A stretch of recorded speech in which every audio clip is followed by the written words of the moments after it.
important part is to be patient and to be positive. Remember, anything worth being good at is worth failing at. Only those who are brave enough and bold enough to fail are the ones that are brave enough and bold enough to do amazing things, because amazing things take a little bit of learning, and learning takes a little bit of failing. And that's how it works. Okay. But oftentimes as teachers, this is what our self-speak looks like. Repeat after me. Okay. If it's not perfect on the first try, it's a learning opportunity and I get to try again. It's trash, I'm trash, and I am never trying that again. No!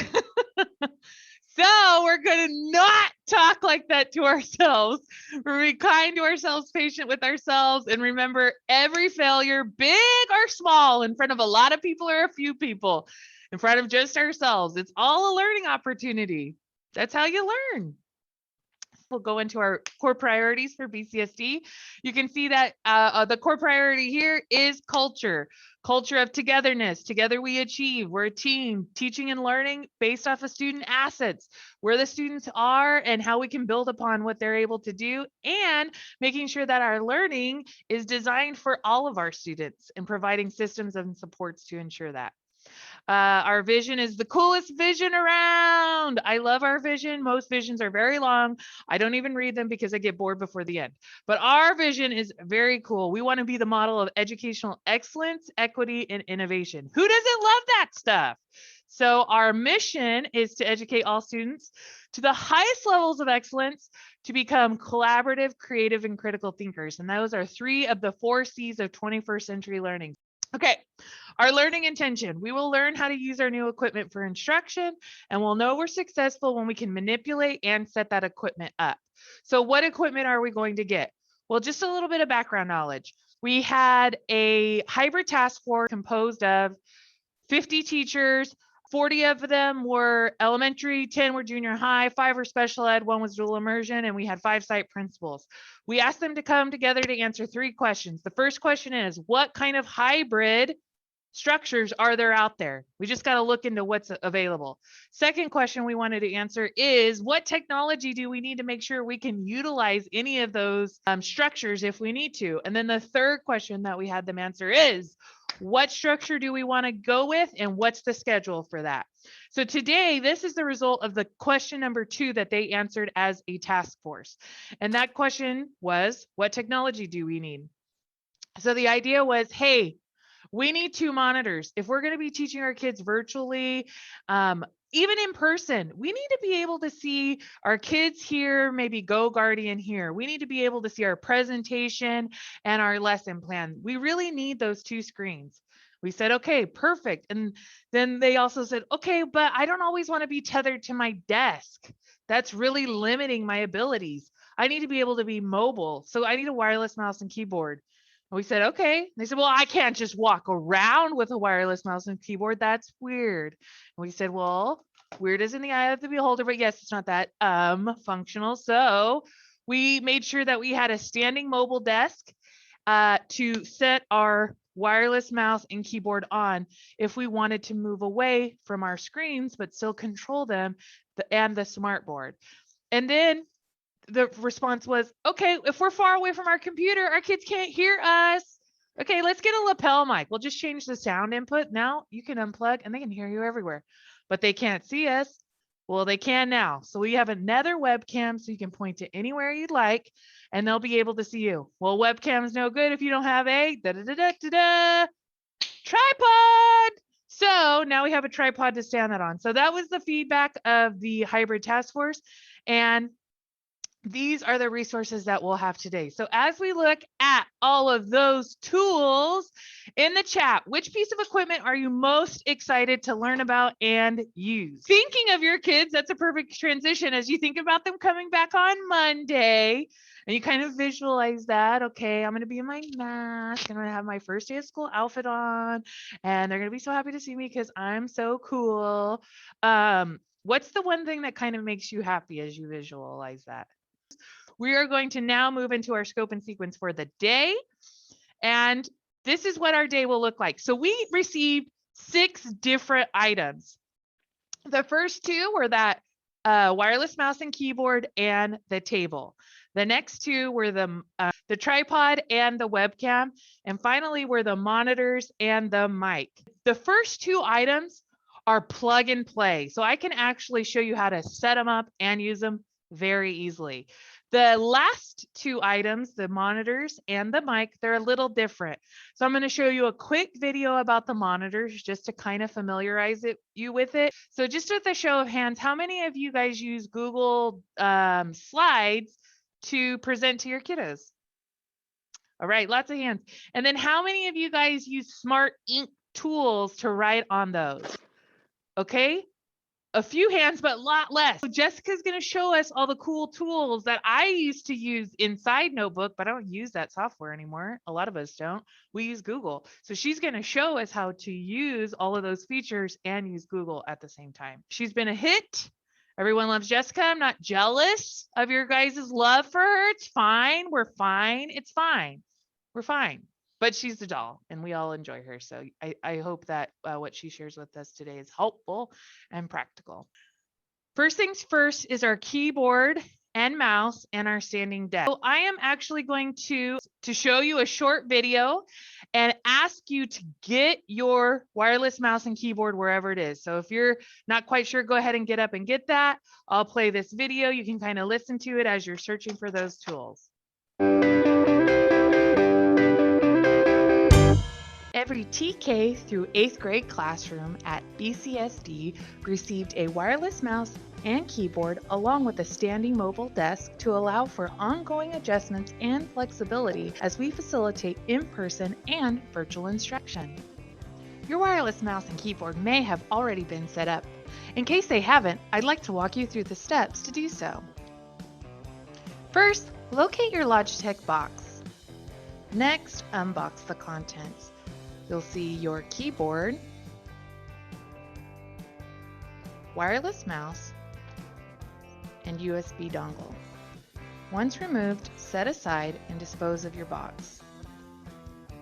First, take your USB dongle and plug it into your computer. Next, remove the wireless mouse and keyboard from its packaging.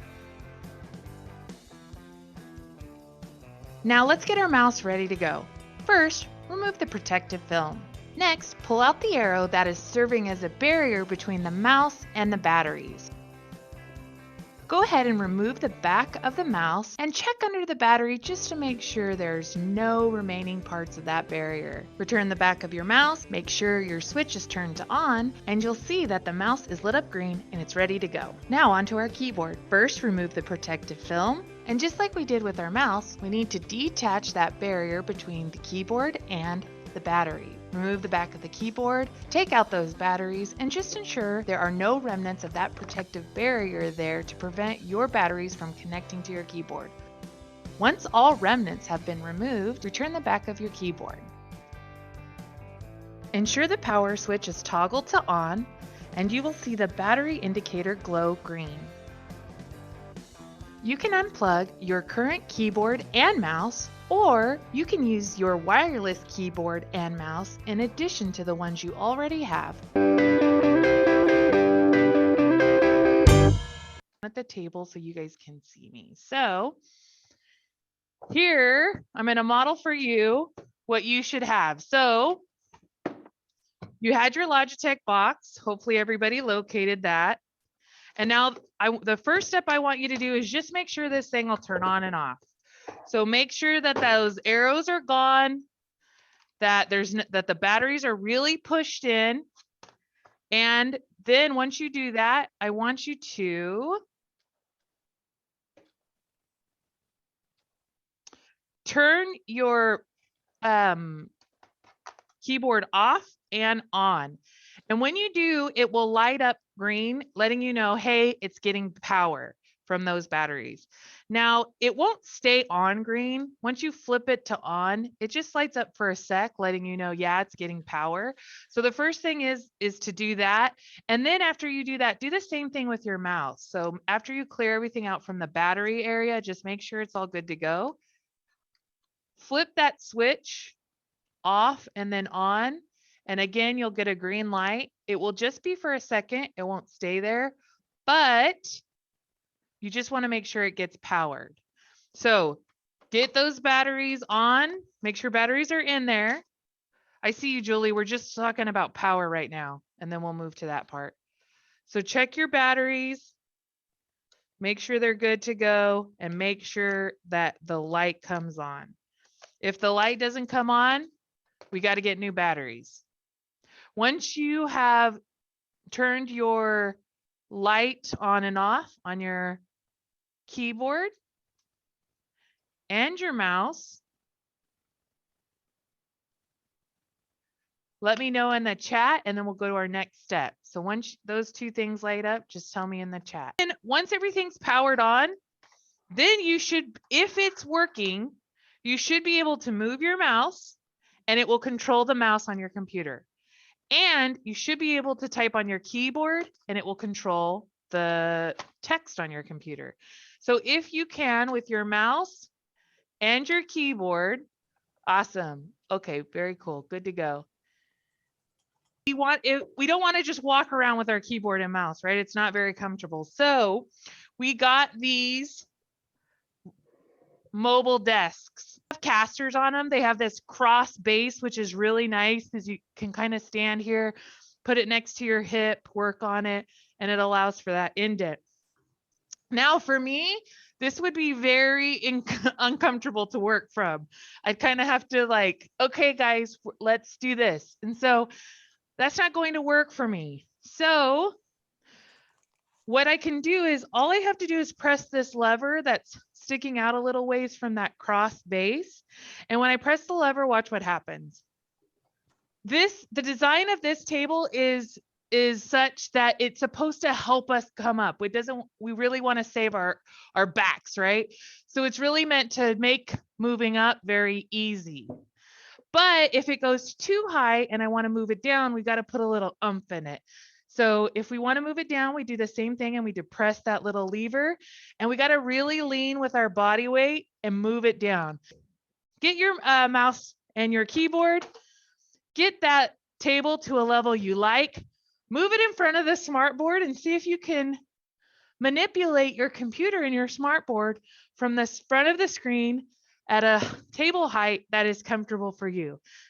And the nice thing about the table and the keyboard and the mouse is it gives you flexibility and the ability to adjust as we're kind of adjusting to everything for your in-person students, but it's also great for your kiddos who are virtual, because you don't have to be right next to your computer to control the Zoom meeting or to control what's going on. So it's a benefit for both groups. So 1/3 is in the can. So now we're going to move on to those next two tools that we have available to us. The next two things that we're going to now set up and use are our second camera and our tripod. But if I plug in my second camera, I'm not forced to live here anymore. In fact, I can now move freely around my room. I can show you things here. You guys might have this sitting on your computer, something like this, right? So here's your computer stand. It might kind of be just using that little lip to stay there. Well, it doesn't have to live there. In fact, you can lift it up. And the nice thing about it is it's got two different ways to adjust. So you can actually move it up and down here. So that'll afford some adjustment. And you can also move it up and down here.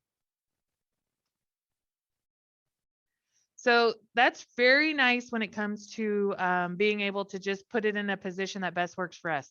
Like right now, I'm moving it up, moving it down, tilting it up, tilting it down. So it gives me some flexibility. Is everybody sick yet? If you are just unboxing your camera, I want you to grab it, get that cord out, and just simply connect this USB cord to your computer. If you're already set up and your webcam's already plugged in, I just simply want you to remove that from the computer screen, because like I said, it's probably sitting up there and we don't want it to sit up there right now. We're going to do something different with it. Okay, so For those of you who don't have it yet, plug that camera in. For those of you who do, take the camera off your screen and let me know in the chat when you've got that ready. Okay, so we've got our camera. We're going to just set that aside. For those of you who took it off your computer screen, you can kind of just keep it on your desk there. And the next thing I need you guys to find or to look for is your tripod. So some of you might have your tripod out like this. Others of you might have a box like this. All right, so when you open your tripod, you'll see your tripod. You'll also see a remote. This remote does not work with your camera. It's meant for phones, Android, iOS. Since we're not going to use it for this purpose, you can put that. Also, it doesn't look exactly like this because I actually think I just threw mine away, but you've got somewhat of a adjuster. You don't need it. You can actually set that aside too. What you'll have now is your tripod. It has two components. It has the legs and it has the scope. So this is very compact. We were very purposeful with that. So we wanted to make sure that the legs were very low to the ground and took up a very little space. Also wanted to make sure it could be a tabletop tripod. So we wanted to make sure that when we expand the legs, it didn't take up a lot of room. Well, if this isn't very tall, that means the scope has to be able to be elongated. So it's going to show you that it can be used. So I'm actually using that same setup now to show you the setup. So here's that tripod. Here is the webcam, and I'm using the same setup that you have to show you about the setup. Okay. So the first thing I want to do is show you how to get these legs working. So there's a little nut here, little screw, twirly flower looking thing. So then what you're going to do is you're just going to rotate it to the left. Once it's rotated, this will be able to be manipulated. So for some reason, when I try to do it like this, well, it's working now, but it didn't really work for me yesterday. So I turned mine upside down. It was just easier. And then I kind of like found a level that worked well for me. So maybe about that big, because I just want to use this on my tabletop right now. So now I have a narrow base. It sits on the tabletop. If I don't feel real comfortable with that, I can always loosen it again and make it a little wider, but it hardly takes up any room at all. I mean, here's my glasses case. It takes up, maybe double that, 2 glasses cases. So it's not much room at all. What if I want to put it on the ground? Well, to do that, I simply loosen that nut a little more and I move it all the way down. So now I've expanded it the full way and it's still very low, right? It's probably at my knee. So what I'm going to do now is I'm going to extend the scope. And then I'm going to keep doing that for each subsequent locking mechanism. Move it up, unlock, move it up, tighten. Unlock, move it up, tighten. So your camera at the bottom should have an opening for a screw. Some folks have noticed that their tech or whoever set up their classroom put this little screw in. Screw it. Get rid of it. We don't need it. Boop. Okay. So once that screw is out, I've got this screw on the top of my my tripod, and then I've got my camera, and I'm just going to righty tighty and get that all set up. So righty tighty.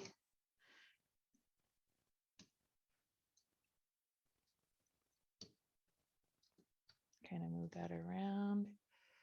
Now it's set up and ready to go. And the nice thing is I can move it up and down. I can use this little thing and move it down and up like that. I can actually twist it around. I can go big or small. So now I want you guys to do that. Adjust your tripod and screw your camera on. The next little bit I need to do is share my screen and show you the last step.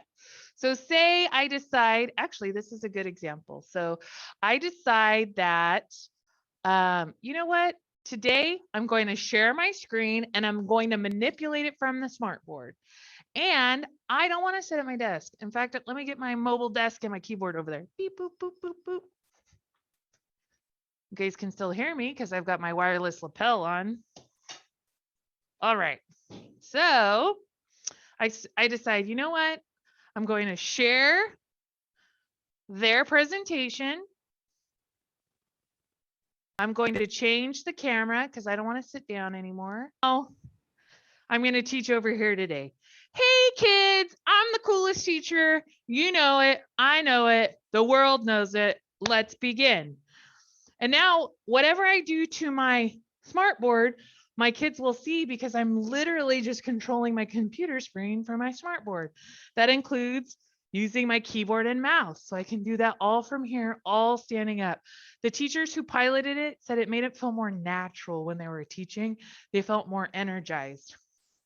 To share your screen, all you'll need to do, you'll just locate your stop video icon. You don't need to press it, but just locate your stop video icon. And right next to it will be a little caret. Might be downward, upward, but there's just a little sign right there, a little icon. Click that, and it says select a camera. And the camera you want to select is ViewSonic. You can turn it back to your other camera by just going to your webcam. So you can now switch back and forth. So I love this because I can be like a vlogger. Hey guys, how's it going? This is Miss F. I'm the coolest teacher in the world. Make sure you like and subscribe. Oh my God. Ah! Or you could actually use it for instructional purposes, which would also be acceptable, I guess. Here I'm just like, guys, this is going to be the best day ever. Ah! But really, if you look at me from a different camera, all I'm doing is this and talking. But didn't it look so much more exciting when you were in the other camera? So go ahead and give that a try. Change your cameras. And then while you're sitting at your table, point that camera around. See what it looks like. Shake it around a little bit. What does that look like to your kids? What do you think they'll think of it when you're doing that? How will they feel? What can you show them that you might not have been able to show them with the traditional setup? Like Kristen's showing them the classroom. Yes, Miss Yoakum is giving them a tour. That's so much more, I don't know, it's like lifelike, I think. I showed them the class. Did they love it? Were they so excited? Got it.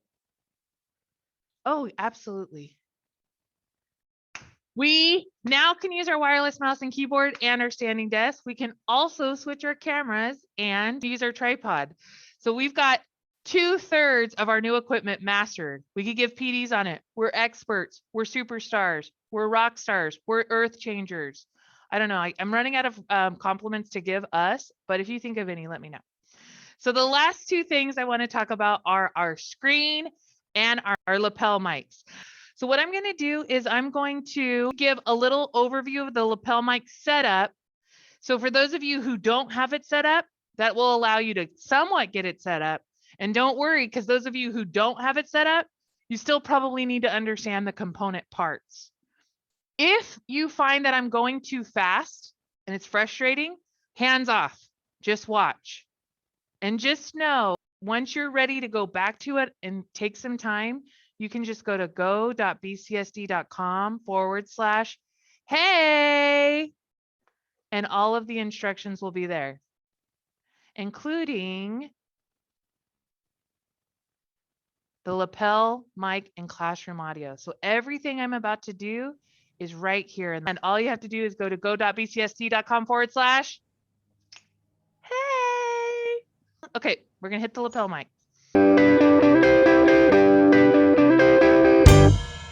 The first thing we have is the transmitter. And transmitter it sends sound, right? It transmits sound. And we call it the body transmitter because it stays on your person. You end up unhooking it and putting it in your pocket or whatever. So that's the body transmitter. These buttons turn the frequency up or down. For the most part, you won't need those. The only part you'll really need is this power button to turn it on and the volume wheel to make sure your volume's all the way up. So that's the first part. It sends sound. So the second part, if you send something, you need somebody on the other end to receive it, right? So if this is going to send sound to the computer, this is going to receive it. So if this is sending sound and this is receiving sound, how does the computer know any of this is happening? Well, all we have to do is take this receiver and plug it into the audio jack. And basically what we're telling the computer is, hey, use this microphone instead of the internal microphone. Use this microphone instead of the internal microphone. But there's a problem. This stupid jack. What is this? A tape player from the 1970s? Nobody owns this anymore, okay? Why is that even a thing? So they said, okay, good point. You've made a good point. If you can't just plug this into the audio jack in the side of your computer, let's get an adapter. So we've got 2 adapters to make things so easy. Why are you giving me 2 adapters? All you said is just to plug this in. Now I've got some adapters. Yeah. So at the side of your computer, how many audio ports do you have? How many holes? 1 or 2? You have one with a headphone little icon next to it and one without? Or just 1? 2? 2? 2? Okay. 2. Okay, perfect. That makes it easy. So if you have 2 audio jacks, then you have to use the adapter that has 2 black lines. 1, 2. My finger's yellow because I just ate tikka masala. Or no, it wasn't tikka masala. What was it? Oh, I can't remember. 1, 2. I think tikka masala is red. So 2 audio jacks. You've got the adapter with 2 lines. You plug this in. Now you can plug it into the microphone jack at the side of your computer. And you're telling your computer, don't use the internal microphone. Use this as the microphone.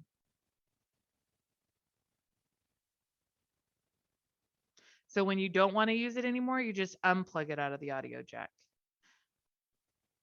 and plug it into the audio jack as the microphone, not the speaker.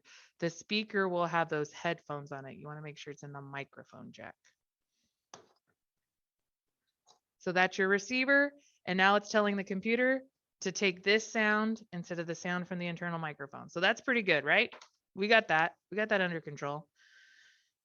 So let's go back to this body microphone. How is this thing going to get sound? It's just going to accept all the sound it hears everywhere? No, it's going to need a mic adjustment. So your lapel mic came with 3 microphones. It came with this thing that who knows how to use that for.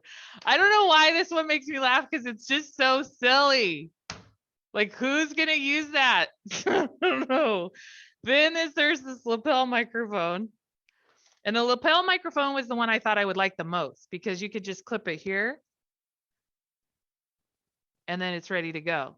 But it's actually not the one I ended up liking the most. So instead of using this lapel, I like this one actually. Some people put it on their heads, but I don't really like that. So I like to put it on my neck here. And then I can control, I have better control over like how close it is to my mouth. And I obviously don't care if I look ridiculous because I have cat ears on. So I'm fine with this. So I like this one.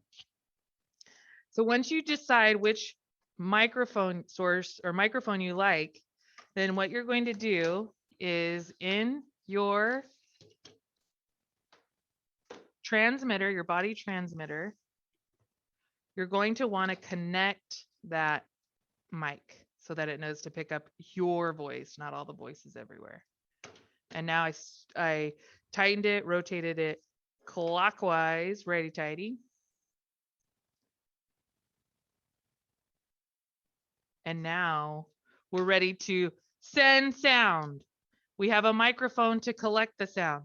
We're ready to receive the sound, and we're telling our computer, hey, use this, not the internal microphone. That's pretty, okay, I got it. Plot twist, these don't come with batteries. How's it gonna get power? Well, we need to charge it. And how do you charge two things with one cord? Well, that cord has to have two cords. So that one input now has two charging cables. So you can see here. So one charging cable connects to the lapel microphone or the body transmitter underneath to charge, and the other charging cable connects to the receiver. And once it's connected, there's three lights. I know it's hard to see: RF, AF, and charging. When it's charging, that charging light will light up.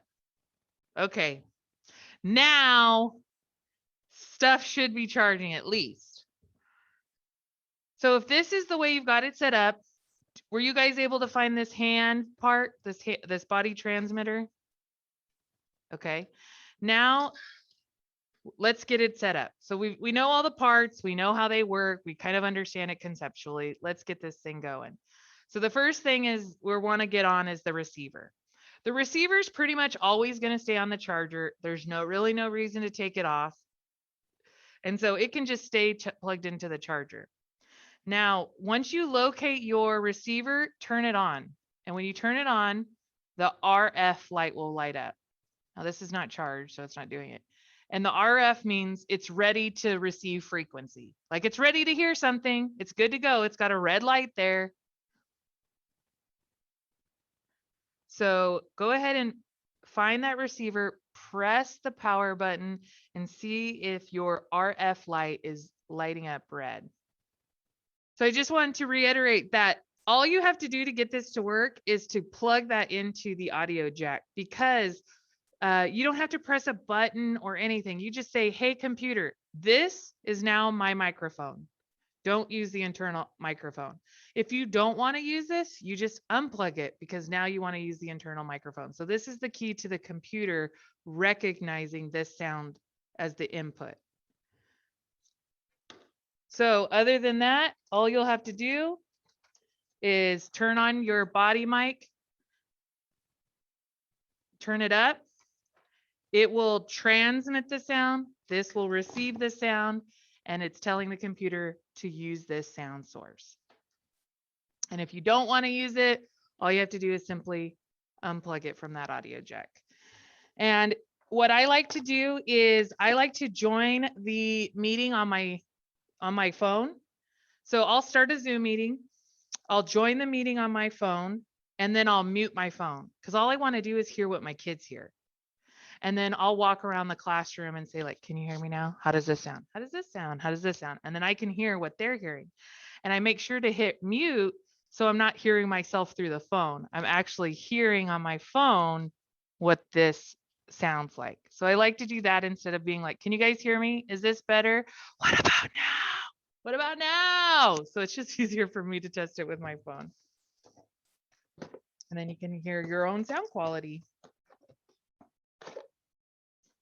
And you can just see what the kids see. And the nice thing is if you've got Zoom on your phone, Zoom actually allows you to be logged in on the same time with the same account, as long as the equipment type is not the same. So you can't be in on two laptops. You can't be on two phones, but you could use a phone and a computer. So you could be on both. So the last piece of equipment that we have to get at least more comfortable with is our screen. So this is pretty easy. The first thing I want to ask is, are you guys able to move your mouse from screen to screen with no problem? It goes right through the middle. Okay, that's very important. Second thing is, is not the new screen, but your computer, the actual computer. Yeah, that's what's showing up on your smartboard. Because we want the computer to show up on the smartboard, not the screen, because the smartboard controls the computer. And so what happens on this screen happens on that screen. Now, the function of the two screens is really to allow us to be able to move our mouse and our windows back and forth on our computers. So if you guys have got your two monitors up, I want you to give that a try. Find a blank space on a window. Kind of, it's like by the X and the expand and the minimize. You can actually just hold down and move that window. And so if you find that something's opening up on the wrong window, you can just move that back and forth. Also, you can open up a tab, pull that out, and move that back and forth. So some of us know that, that's second nature. Some of us don't know that. So I just wanted to take a second, just going to show us a quick video, and then I'm going to hand it over to Jessica. So let me get back to our presentation. To arrange your monitors in a way that best helps you facilitate instruction, first, turn on your computer.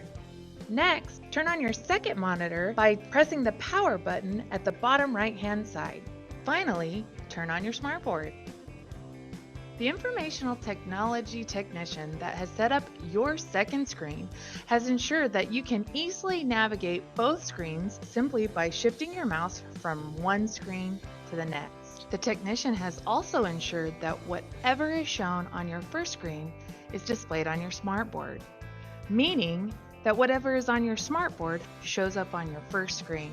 This is great news for us in Zoom because now we can select, share, and choose our first screen. We can then go to the smartboard and write and manipulate our presentation from the smartboard, and our students will be able to see what's happening. If you're worried that your students won't be able to see you if you move out of the way of your computer camera, in our next video, I'll show you how to shift cameras to your webcam, so when you move to your smartboard, your students can still see you as you manipulate the screen from a new position. Now let's check our monitor settings to ensure that the setup that we just viewed is the same setup we have on our computer. Find a blank space on your desktop. Right-click and select Display Settings. Here you can see that you have two monitors, and your first monitor is being mirrored to your third. In this case, it is your smartboard. If you're unsure which of your monitors is... You're muted, Ray. Oh, thank you.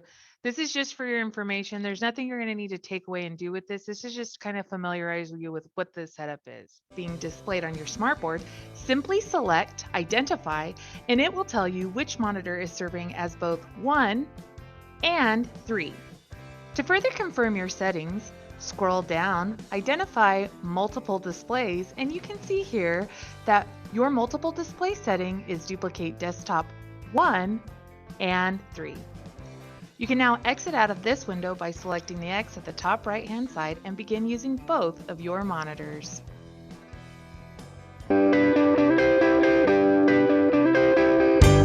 Okay, so this is very helpful for our virtual students. It allows us to stand up, move about, teach. So with that being said, let me stop sharing my screen. And speaking of monitors and controlling our monitor from our smartboard and controlling our smartboard from our monitor, I'm going to remove my spotlight and throw it on over to the amazing Jessica. Okay. Jessica's screen might look different than yours, yes. And that's okay because what she's going to show you, you have. So we're going to go particularly over the Smart Ink. So if it looks a little different, that's okay. Also, I want to mention if your smartboard's not working right now, we're not going to be able to help you, but I will give you some numbers and emails to send to let them know, hey, I need help. So with that being said, I'm going to throw it over to Jessica. And I'm spotlighting your video right now. Perfect. So yeah, just like Rachel said, I just happen to be on a different smartboard than you might have in your classroom. But what I'm showing though is not so much about the smartboard as it is about this little tool that we're looking for that shows up on our smartboard. And this is going to work no matter which board you have, whether it's old or new or anything in between. Okay. So what I'm talking about is the Smart Ink toolbar. And Smart Ink is essentially your ability to pull up anything that you want on your smartboard. So whether it's your Google slideshow, PDF from your online curriculum, whatever it may be, you're going to be able to use these tools to write on top of the document.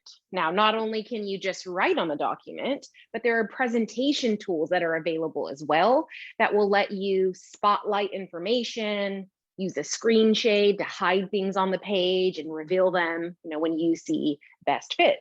Okay, so that's what we're going to take a look at today. In order to get the Smart Ink to work, all that has to be done is, just the way you're already connected, your computer is connected to the smartboard, that's already done, so you should be good to go. All that will happen is when you pick up a pen from your smartboard, you're going to see a little pen icon that shows up. Okay, and this is where I have a different kind of camera in my setup here, so I'm just going to zoom in my camera here and show you what I'm talking about. This is that little floating toolbar that can be anywhere on your smartboard. So it can be on the right, the left, the top, the bottom. Can't really tell you where yours exactly will be, but let me just minimize this really quick. But you see that it just floats around somewhere on the screen. So you'll have to locate that, okay? Once that is located, I just want you to see that when you open it up, you're going to see that there are options available. Okay. These are going to be different pens that are available. Okay, so you'll see there's 2 pens here. You might not see a third one. That's okay though. That's because all the pens are hidden over here. Oops, it hit on me. It does that. After a couple seconds of inactivity, it'll just automatically hide because it just assumes like, oh, hey, you haven't used me in a while. I'm just going to go ahead and hide and be inconspicuous over here until you need me again. So when I need it again, I'll just click on it. It opens up, and again, I see those tools. Okay, so here's that wheel I was talking about. You have the pens. You'll see there's a toolbox with presentation tools that we'll explore today. And there's also a star with favorites. So as you start to use these tools, if there's favorite pens or favorite presentation tools you like, you can add them as a favorite. Okay, so I'm going to zoom out really quick. Just wanted you to see what that icon looks like. Now, as you open up programs, websites, whatever it may be, you're just going to navigate to anything. And when you find that little icon, you can customize your pens. But first, before I show you how to customize the pens, let me just show you on a most basic level how the pens will work. Okay. If I just pick up a pen from my pen tray, I can, click here, write some notes, and see how it shows up there. Now, if I go and let's say I open up a different tab, here I am on my Google slideshow, and I want to write something here, I can do that, go back to the other website and see how the ink traveled with each tab. I can even minimize this entirely, pull up a worksheet, fill this out here, okay, minimize it, goes with it, bring back my internet. There I am on that tab. Let's go back to that Google slideshow I have. There's the respective ink that I wrote in that tab. So just wanted you to see on a most basic level that that's what Smart Ink will do. It's going to let you have multiple tabs open on your internet. It's going to let you have multiple programs open, and you're going to be able to seamlessly go from one to the other without having to worry about deleting your ink or figuring out what to do with that ink before you can move on. Okay, now, what else can you do though? Because, the pens are great, but that can be a little boring with just the basic pens. So from that little Smart Ink toolbar, that's like the little magic toolbar there, because everything I'm going to show you is right within that little tool. Again, I have to click on it though to open it up to be able to find all these magical tools. When I'm on the pens, that's where I will see all my pen choices. And I'm going to zoom in here so you can see these more clearly. I have the pen, I have a highlighter, and then you might see a third one, but the third one is just going to be the most recent one that you selected. And if I go to the 3 dots on the far right here, you'll see that it will expand. And let's move this over. And you'll see all the pens that are available. So you have a calligraphy pen, you have a paintbrush, a magic pen, a creative pen. So you can pick any pen that you want, even that fun. Let's see if this one doesn't fit here. I can go to that tie-dye one. And you have that fun, tie-dye writing that you can add, whatever you want to use. Even if you want to choose like a crayon or something, or a paintbrush, you can choose one of the colors that are there, or you can click the color icon box there, which that's going to show you a color wheel. And you can really go through and customize, the type of color you want. And then when you write with it, see, I chose a crayon, a blue crayon. It's going to look just like a blue crayon. Truly writes like a crayon. Okay. All right, so those are all great. I just didn't show you one thing. Let me just point out with the pens, this last option here, that's your line thickness. So if I chose the crayon, then I can make it, like a small crayon, or maybe I want a jumbo crayon. That's just going to make a thicker line. Okay, so those are your pens. Now, additionally, though, you have presentation tools. So I'm going to go ahead and minimize this here. Ink goes with it. Zoom out. I'm going to pull up a worksheet. Now, Jessica, you did say that Sure. little pin can kind of float anywhere. So Yeah. if we don't know it, if we can't see it right away, we just kind of have to really scan our computer screen. Yeah, really scan for it. This morning I was looking for mine, and I swear I was standing there and looking at my board, and I'm like, I know it's here. I know it's here, but I don't see it. It took me a minute, but I found it. It was there. It was just hiding. Yeah, because it just kind of likes to float around wherever it feels like. So yeah, good point. Okay, so let me show you a few of those presentation tools here before I hand it back over to Rachel to close up our meeting. But so again, in that same little wheel, but I want to be on the toolbox.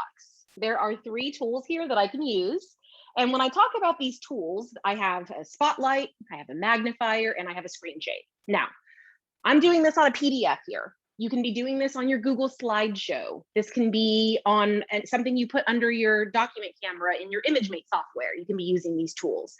Now, not only can you use these tools from the board, you can control it from your computer as well. Or with your new little setup and your wireless mouse, you can use that to control these tools that I'm about to show you as well. Okay, so you have a lot of options here. But let me show you what they are. I'm going to click here to expand to show the tools. And I'm just going to zoom in real quick one more time so you can see exactly where I'm clicking, and then I'll zoom out. So all I did was click to open up my Smart Ink toolbar. I want to make sure I'm on the toolbox, not the pen, unless I want to customize my pen. But in this case, I want to be on my tools. So I'll go to my toolbox. That's where my tools live. I'm going to go across the top here to show you these 3 tools: spotlight, magnifier, screen shade. When I select the spotlight, let me zoom out here, you'll see that it will spotlight in the center of the screen. And then I'm going to use my finger to drag on the shaded area, and I could move this around. So if I only wanted students to look at one thing, I can really draw their attention. So I know that the lighting is really bad on that, but I'm just highlighting kind of one item on the page. Okay. All right, now if I want to change the size of my spotlight, I'll just touch on the border and drag it in any direction that I want. And then I can move it around, okay? The X in the upper corner makes that spotlight go away. Ooh, we were like basically out of time. Okay, magnifier works the same as the spotlight. You move it around, touch on the border, you can make it bigger, you can make it smaller. There you go, X in the corner makes it go away. And last but not least, in those same little presentation toolbox there, you have a screen shade that's going to allow you to hide things on the page. So if you only wanted to look at maybe one problem at a time, you can pull this over and reveal and hide things that you see best fit. When I have the screen shade up, you can't write on the screen shade, but you can still write on the page. So if you wanted to shade in these with a crayon here, you can do that. X in the corner makes it go away. If you touch the center, you can change, oops, that will also make it go back out. But if you touch in the center, you can change the colors of it. Okay, and then the X makes it go away. All right, so I know I went through that very fast, but the great thing is in your presentation, the slide deck that you got from today, there are pages in here that will show you, there's videos, short videos on everything that I just showed you. I do want to reiterate that everything's in that little circular pen. When you click it, either those pen options or that little toolbox, and you can click around there. Jessica was fantastic and made sure that that was in our return to school equipment slide deck. Here, just those pens, the toolbox, what's available, and your favorites. So you can browse this, and they're very short little videos, and she was great enough to put those in there for us. And so when we look back at our goals for today, our goal was to learn how to use our keyboard, mouse, and our table. Were we able to do that? Thumbs up. Yes. All right. What about our webcam and tripods? Were we able to navigate, set up, manipulate? Woo woo. What about our screens and our lapel mic? Did we get more familiar with that? Thumbs up. Right on. And how about our smartboard? Do we feel so good about that? A little. Okay. No. Yes. All right. So with that being said, I think we did we achieve our learning intention? Do we know how to use our new equipment for instruction? If we do, raise our hand. If we know how to manipulate and set up our equipment, if we do, raise our other hand. If both hands are raised, pat yourself on the back with both hands. Woo woo! You are amazing. So in the chat, will you put the one thing you learned today that was most helpful? What do you feel most confident about? What do you feel good about? Go ahead and put that in the chat. Let's send some positivity to each other. This is what I feel good about. This is what I feel confident about. If you will, please, I know Carrie has put the eval in the chat. If you'll click on that and fill that out. And while you're filling out that eval, I do want to remind you that at go.bcsd.com / hey, you can get all of these resources. So the classroom equipment, the monitors, the wireless mouse and keyboard, lapel mic, webcam, and tripods. You can revisit that at a time where you're not time bound like we are here. So you can kind of think as you go through each step. Also, we are here to help. These nerds love you, and our number one goal is to help you and make things work well for you so you can help kids. We're all here to help kids, right? So we like to help teachers so teachers can help the kids, because that's what fills our cup. So please reach out to us, email us, call us. Every hour is an office hour. We are here to answer your questions and to be a support. In addition to us, sometimes we're teachers first, right? And then we're very comfortable with technology, but sometimes things cross our confidence level, right? We might not be able to navigate software or hardware issues all the time. So to that, we throw to our IT team. And so if you find yourself having a hard time with any of our software or passwords, you can't get into things, maybe your smart notebook software is not working, email CS support, or you can even call IT. Now, I do want to say that this is not one of those emails where you send an email and you should get an email back 2 weeks from now. You should get an email within a day, maybe 2. If not, email them again, because they are usually very responsive. If you didn't hear back, it's just because they didn't see it. I actually email CS support. So email them. Also, I kind of gonna get on a soapbox here. Please put in work orders. If your computer is running so slowly that it's interrupting instruction, that's not good enough. If your computer is running so slowly that it's interrupting instruction, that's not good enough. We have to get that fixed. Our technology has to be at the highest level of excellence. So I can see you guys sleeping during my soapbox speech. I'm not offended, but maybe just a little. But my point is please get those work orders in, because you deserve technology that's working and our kids deserve that. And please follow up on that. Find your coach, find your Apple, find your specially funded clerk or your secretary, get that work order in and follow up on it. Especially if you're a new teacher, don't be afraid to push a little. I need my stuff. I got to help my kiddos. And so if you want to know a little bit more about your technician, here's the list. So if it's Longfellow, Ben comes Friday in the AM. If you're at Wayside, Manuel comes Thursday in the AM. So that's when your tech should be out there. Please follow up on those work orders. Okay, off my soapbox. You guys did such a wonderful job. Everybody send good energy through the computer with some spirit fingers. And with that being said, we are done.